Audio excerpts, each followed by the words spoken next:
to Brewsers, a podcast about beer, coffee, booze, and bruisers. I am your host, Roddy John, and today we talk to Kevin Von Erich. We talked to him briefly about his life, music in pro wrestling, and so much more. Don't forget that if you are in the DFW area or even in the surrounding little area, AEW is going to be at the Esports Arena every Saturday until All In.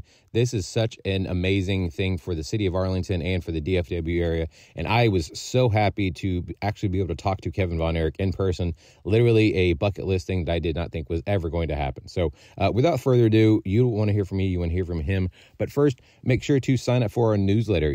Comes out twice a week. You get even more information about our guests. You get fun facts, and you get to find out what's happening with your favorite podcast, all about beer, coffee, booze, and bruisers.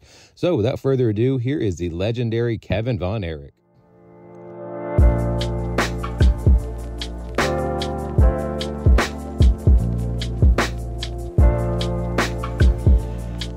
I would like to welcome to the show a true, not only DFW legend, but a pro wrestling legend and a life legend, really. Kevin Von Erich, thank you so much for being here. How are you doing today? It's my pleasure. I'm so glad to be here. I love it in Dallas. Yeah. I mean, welcome back. I know you have been living in Hawaii for a very long time, and I've heard you and the boys have come back and some of this family as well. What's it been like being back in the DFW area? That's great. They're going to have a big show. I think the boys are going to be here, the 21st? Yes, sir. Yeah. Yeah. They're doing so much. They're so busy, but it's going to be a great time to be here soon. Well, so I always ask what's your earliest memory of pro wrestling, but you grew up in a wrestling family. What is the actual first memory that you have, like, vividly of pro wrestling? Well, to me, it was just another normal life. I kind of thought everybody's dad got in the ring and beat people up, but it was way different. It was like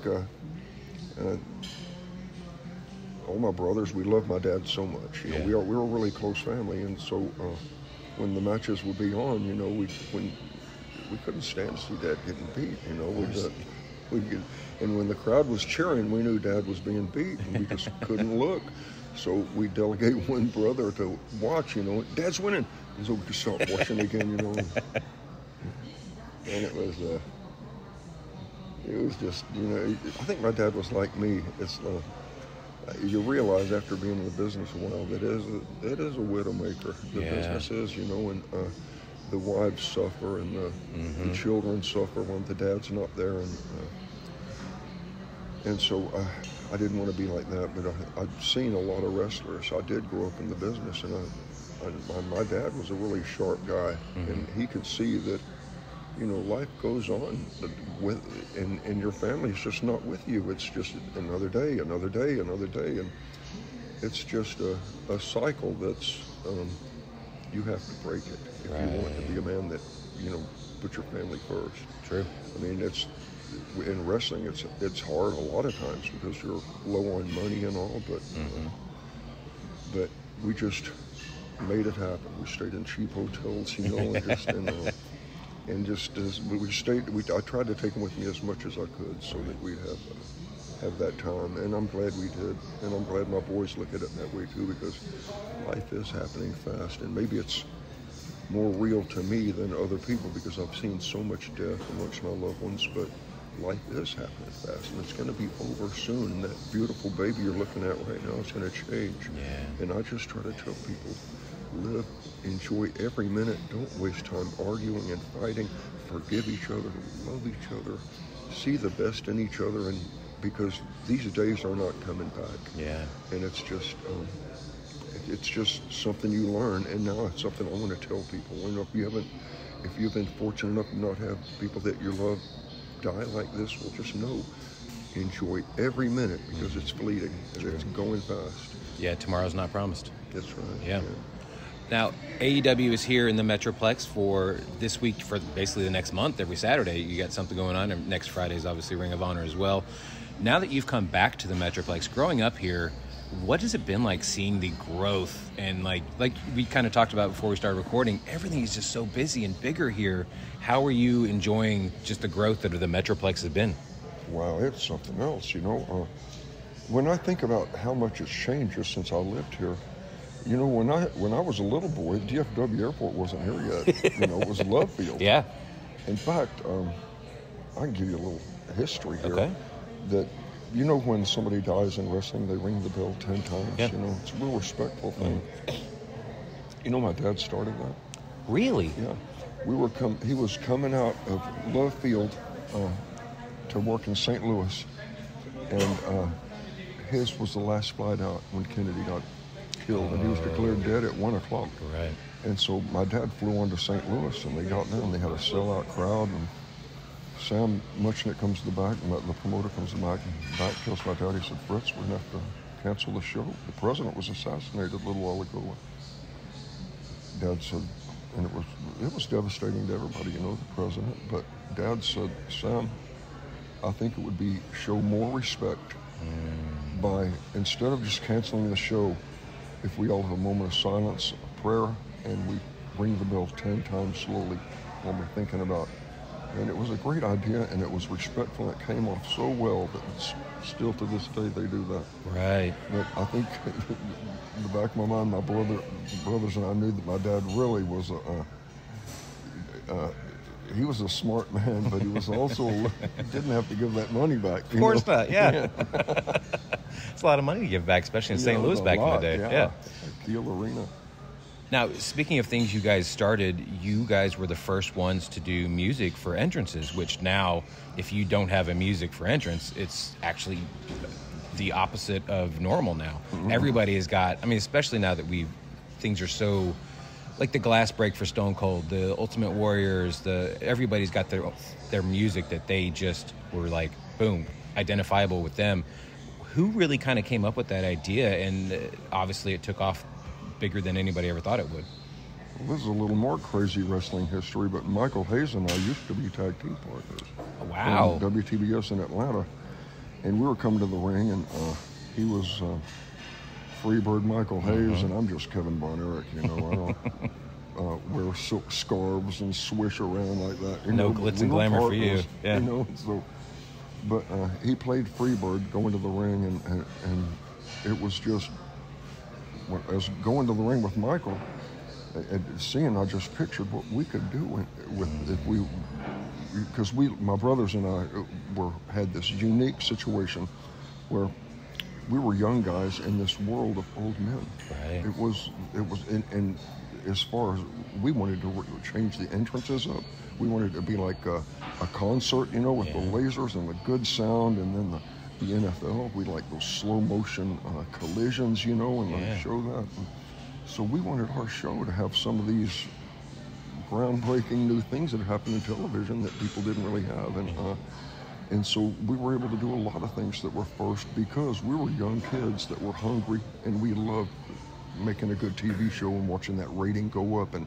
it was going up every week. And our syndication, a new market, or 3 new markets, 4 new markets, and we had so many. It was we became innovators. It was, wrestling had been the way. Actually, my dad is the guy that started studio wrestling in Columbus, Ohio. Really? That's where they started that. Where the format that lays out the matches, the interviews, and all that. My dad did all that because he was the president of the NWA back when we were in high school and junior high.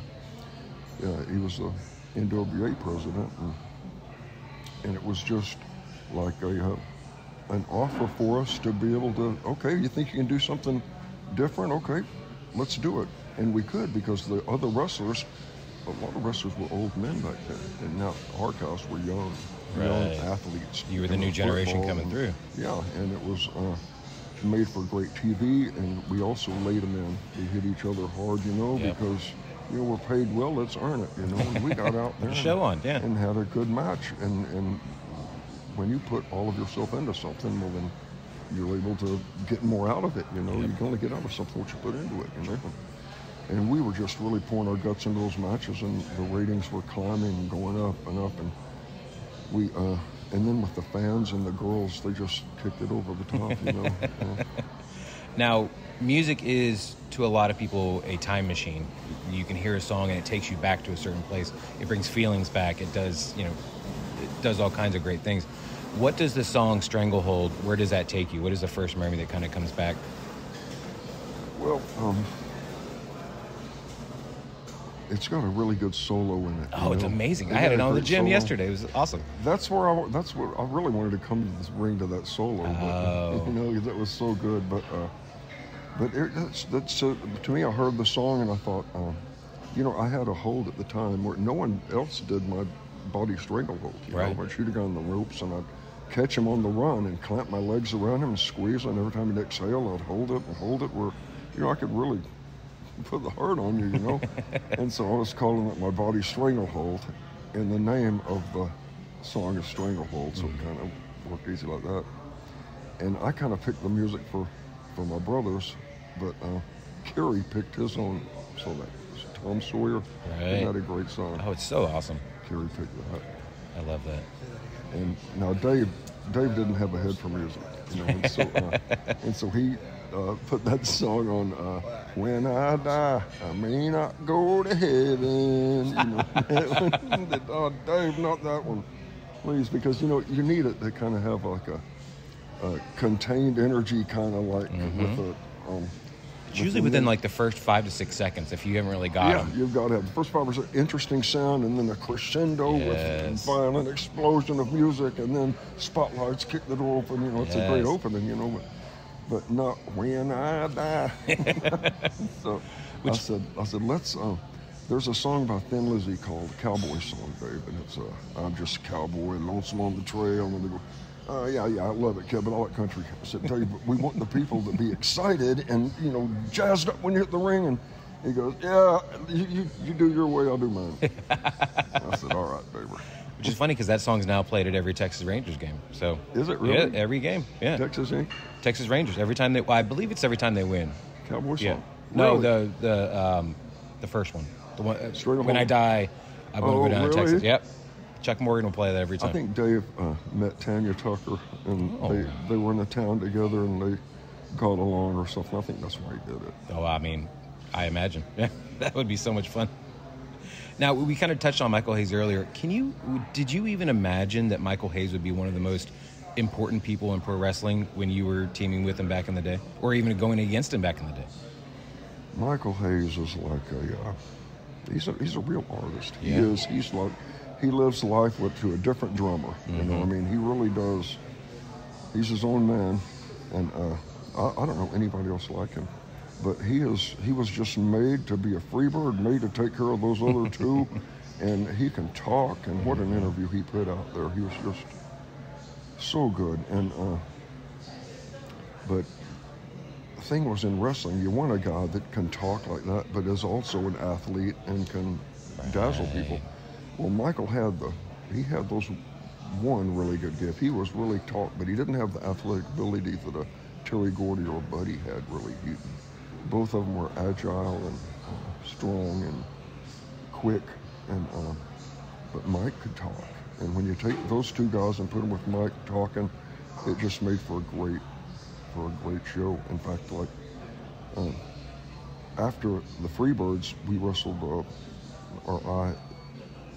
Mike and I, Kerry got hurt, and so Mike and I were wrestling Chris Adams and Gino, but we had some great matches. And even though Gino was the talker, Chris was such a good athlete. Gino was really a better athlete, I think, than Michael. Yeah. But Michael, the way he could talk, and he was violent too, and so, but so he was. Michael Hayes was just great for us at the time, but it was like just a perfect time of life. It was just, we were young, they were young, and we just wanted to put the best show we could out there, and we didn't mind hurting each other some, and so that was what makes it good. Nobody complained, if we knocked a couple of teeth out, good job, good match. Yeah. It's a good show. We know what we're doing. So I love that.